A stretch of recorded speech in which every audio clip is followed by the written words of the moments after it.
If you are coming as a newcomer, आपका first time है Canada में, जो आप अवॉइड कर सकते हो वो है वी मेट अ कपल जो उन्होंने भी ये चीज़ शेयर करी that it was a wrong move from their part to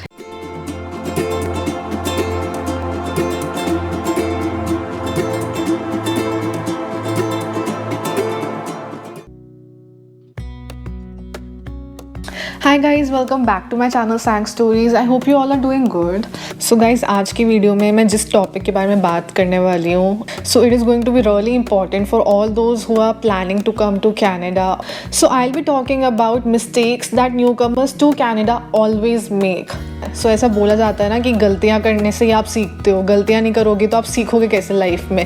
पर मुझे लगता है कि दूसरों की गलतियों से अगर आप सीख सको, so what better than that. So इसलिए I am making this video on mistakes that newcomers generally make in Canada, और इनमें से कुछ मिस्टेक्स हम लोगों ने भी करी थी and we learn the hard way, but I thought to share with you guys and I hope this video is really helpful to all those who are coming to Canada. And I know आप लोग थोड़े से अभी scared होगे, डरे हुए होगे, but with lots of excitement you are coming to Canada. So we'll start with the video now.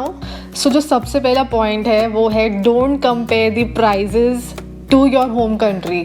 I know it is a bit difficult, क्योंकि आज तक मैं जब भी शॉपिंग करने जाती हूँ, and believe me when I am saying this, जब भी मैं शॉपिंग करने जाती हूँ ना, मेरे दिमाग में ना वो इंटू 63 चलता ही रहता है। इंडियन करेंसी में इसका प्राइस क्या होगा, डॉलर्स में इतना है तो रुपीज़ में कितना होगा, तो वो दिमाग में ना कहीं चलता ही रहता है। और इसका price I just check, it is $19.99, around $20, मतलब इंडियन करेंसी में, क्योंकि हम इंडियंस की तो आदत रहेगी जितना भी टाइम हो जाए यहाँ पे इंडियन करेंसी में कन्वर्ट करने की, तो 20 इंटू अराउंड 1200 समथिंग का पड़ेगा ये हमें, शुभ लाभ, जो कि आई थिंक इंडिया में थोड़ा सा तो चीप पड़ता है हमें। $30 इंडियन करेंसी में हुआ कुछ 1800 रुपये का ये। दो ऑब्वियसली इंडियन करेंसी में करेंगे तो सब कुछ महंगा लगेगा हमें, बट यहाँ के हिसाब से the pricing is pretty good. यहाँ की सैलरी है, यहाँ का जो प्राइजेज़ होंगे प्रोडक्ट्स के, उनके डिनोमिनेशन में बहुत फ़र्क होगा if you compare it with your home country prices.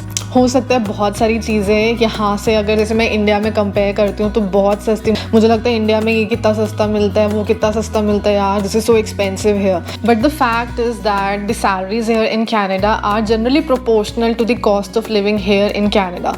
सो इसलिए there is no point comparing prices to your home country के prices, the denomination is completely different. So इसलिए मुझे लगता है कि कंपेयर करना छोड़ देना चाहिए एक टाइम के बाद। स्टार्टिंग में हो सकता है धीरे धीरे आपको हैबिट ना हो, आप डेफिनेटली करोगे, बट धीरे धीरे वो चीज़ ख़त्म कर दो, क्योंकि otherwise you will B stressing yourself. The denomination, the salary, the cost of living is completely different. So I think ये एक मिस्टेक है जो मैं करती आ रही हूँ, और अभी थोड़ा मैंने कम कर दिया है, but I would suggest you guys to not do this mistake once you are here in Canada. Second mistake जो आप लोगों को डेफिनेटली नहीं करनी चाहिए वो है don't move to Canada during winters. I mean it's just October now and ठंड इतनी ज़्यादा हो गई यहाँ पे that I have to wear the jackets that I got from India, जो इंडिया में मैं दिसंबर और जनवरी में पहनती थी और बहुत ही वार्म रखती थी वो जैकेट्स मुझे, वो मैं अभी अक्टूबर में पहन रही हूँ और तब भी मुझे ठंड लगती है जब मैं जाती हूँ बाहर। So basically it is definitely going to be difficult if you move to Canada in winters, क्योंकि you know you are coming from a different country, वहाँ का वेदर डेफिनेटली डिफरेंट होगा। If I talk about India तो वहाँ पर इतनी ठंड नहीं होती है, वहाँ की जो ठंड होती है ना वो यहाँ पर आई थिंक सितंबर अक्टूबर तक होती है, उसके बाद वाली ठंड तो हमने देखी नहीं है इंडिया में। If you are coming as a newcomer, आपका फर्स्ट टाइम है कैनेडा में, तो विंटर्स में मूव नहीं करना चाहिए, क्योंकि फर्स्ट विंटर्स डेफिनेटली हार्श होती है because you are new to the country and you don't know how the climate will be, winters कितनी हार्श हो सकती हैं, एंड देन बाहर पूरा स्नो हो सकता है, how will you commute. Plus I feel summers में you have more opportunities to go out, बहुत सारे मीटअप्स होते हैं and you can go to those meetups, you can form groups and make new friends. So आप जा सकते हो, you can get use to the country, आप नए लोगों से मिलोगे, you will be able to make new friend. But on the contrary winters में काफ़ी कम इवेंट्स होते हैं। सो मैंने और मेरे हस्बैंड ने इंटेंशनली ये डिसाइड करा था कि हम कैनेडा समर्स में ही मूव करेंगे, विंटर्स में हम नहीं मूव करने वाले। सो स्टार्टिंग में यू नो आपका घर भी नहीं होता है यहाँ पे, आप आते हो या तो आप एयरबीएनबी में रहोगे कुछ टाइम, या आप किसी रिलेटिव फ्रेंड के यहाँ पर रहोगे, then you will have to move to your own place. तो आई थिंक मूव करना भी from one place to another winters में थोड़ा डिफ़िकल्ट हो सकता है।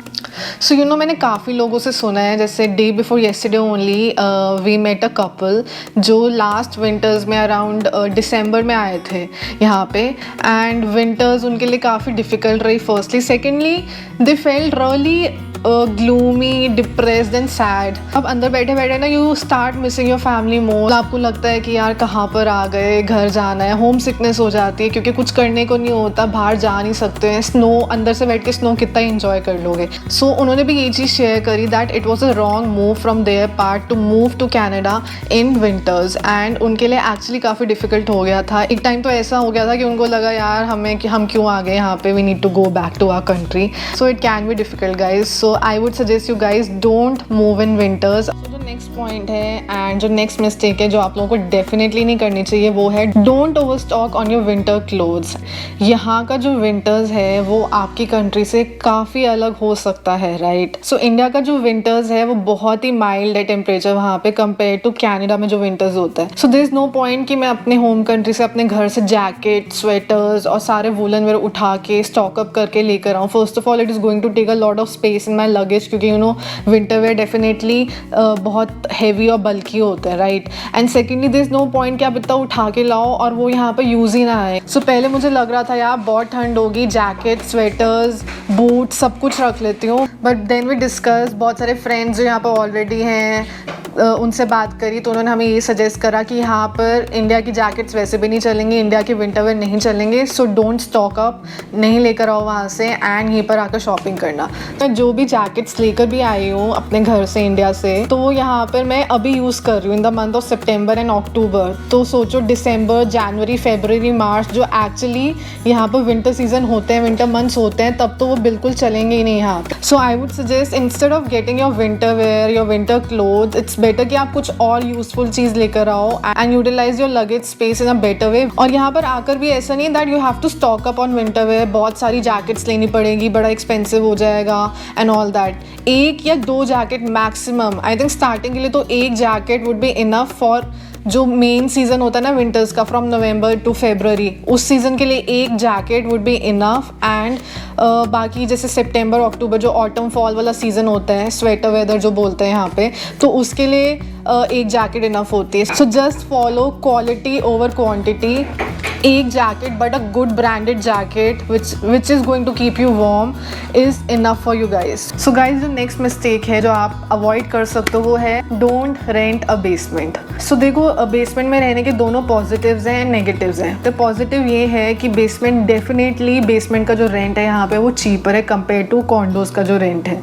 सेकेंडली तो बहुत सारे बेसमेंट्स की अलग एंट्रेंस होती है, सो आपको अपनी पूरी प्राइवेसी मिलेगी। आई रिमेंबर जब मैं 2019 में आई थी यहाँ पर, सो हम कुछ डेज के लिए बेसमेंट में भी रुके थे एंड यू नो 2-4 दिन 3-4 दिन it is fine, but when you have to stay in a basement permanently it can be really difficult. First of all natural lighting बहुत ही कम होगी, सनलाइट बहुत कम होगी। Secondly in winters when you can't go out that much, तब it can be really gloomy. So basement में you don't have a balcony, you don't have a window जहाँ से आप बाहर कुछ देख सको, नेचुरल लाइट आ सके। So if you are somebody who really loves natural lighting ना, तो आई थिंक आपको बेसमेंट में रहना अवॉइड करना चाहिए स्टार्टिंग के आपके डेज में।